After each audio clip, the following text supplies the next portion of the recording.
আসসালামু আলাইকুম। আজকে একটি বিষয় নিয়ে আপনাদের সাথে আলোচনা করব। সেটি হলো, এটা হলো একটা টিমসের একটি অংশ। ঠিক আছে, এটি সাধারণত গার্মেন্টসের সুইংয়ের ক্ষেত্রে ইউজ করা হয়। এটা হচ্ছে ইলাস্টিসিটি। ঠিক আছে, ইলাস্টিসিটি হচ্ছে বিভিন্ন কাজে ইউজ করা হয়।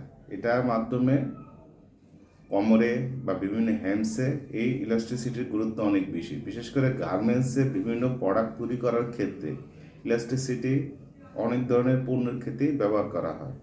এখানে আমার হাতে যে ইলাস্টিসিটিটা রয়েছে সেটা হচ্ছে ডেনিমের ক্ষেত্রে সাধারণত ইউজ করা হয়।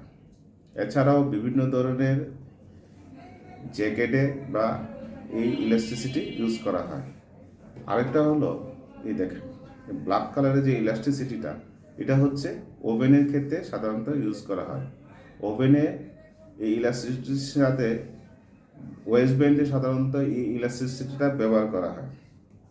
এটাও ওভেন ইলাস্টিসিটিটা আসলে ডিপেন্ড করে বাইরের রিকোয়ারমেন্ট অনুসারে সেই ইলাস্টিসিটিটা ব্যবহার করা হয়, এবং যে ইলাস্টিসিটিটা থাকে এটাকে বলা হয় ডিনিয়ার। ঠিক আছে, ডিনিয়ার যত বেশি হবে, যখন 1000 যদি ডিনিয়ার হয় তাহলে মিডিয়াম। ঠিক আছে, 1200 হলে এটা ইলাস্টিসিটি আর একটু বেশি হয়ে যাবে।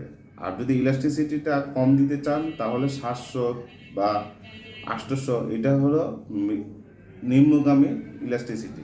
ঠিক আছে, ইলাস্টিসিটি সাধারণত ডেনিমের ক্ষেত্রে এক ধরনের ইউজ করা হয়, আর নন ডেনিমের ক্ষেত্রে আরেক ধরনের